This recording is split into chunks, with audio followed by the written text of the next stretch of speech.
ఏమండి? ఉమ్, ఏమండోయ్? ఎందుకు అలాగా? అదేదో నాకు కాస్త నేర్పించొచ్చు కదా! నేను మీకు సాయం చేస్తాను కదా! నా డ్యూటీ అయిపోయాక ఏ పని చెప్పకుండా ఉంటే నాకు అదే నువ్వు చేసే పెద్ద సాయం. ఏం చెప్పావురా? ఎప్పుడు ఇలాగే అంటారు అతను.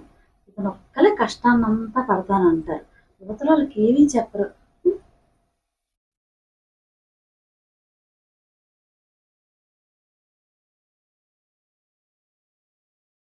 ఇవాళకి అయిపోయిందబ్బా.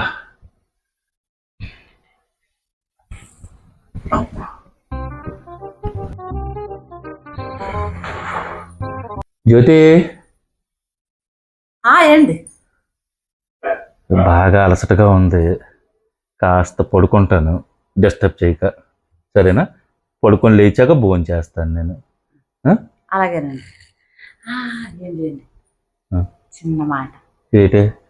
మీకు మీరు పడుకొని లేచినప్పటికి ఆమ్లెట్ వేస్తాను, కాస్త గుడ్లు తెచ్చిపెట్టిద్దురు. ఆమ్లెటా? సరే తెచ్చేస్తాను.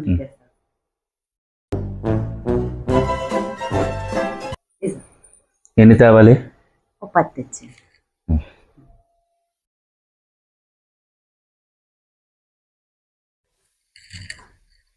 జ్యోతి, ఏండి తెచ్చారా? ఏంటి, నా మట్టి బుర్రకి మర్చిపోయానండి. మీకు చెప్దామంటే ఫోన్ ఇక్కడ వదిలేశారు.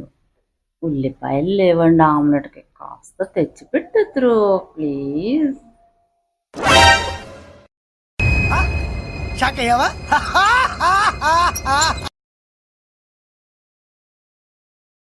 జ్యోతి, ఏండి తీసుకొచ్చిస్తారా?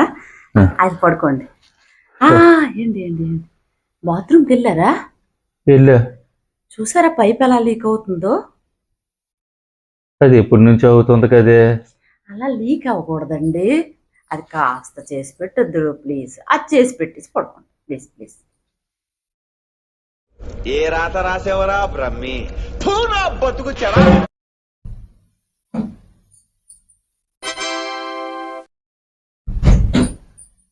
జ్యోతి, ఏంటి అయిపోయింది, పడుకోవట్లేదు, కళ్ళు మండిపోతున్నాయి. సరే సరే. ఏంటి ఏటే ఇంకేటే, నన్ను తినియే. నిద్ర ఉండట్లేదు, ఏటి ఉండట్లేదు, అలా సాగు పడేస్తున్నావు. పడుకో పడుకో అంటావు, గుడ్డితే అంటావు, పడుకో అంటావు, ఉల్లిపోయితే అంటావు. ఇంకెప్పుడే పడుకోవాలి నేను? ఏం లేదండి, టైం అలాగా అయిపోయింది కదా, కాస్త అన్నం తినేసి పడుకుంటాను.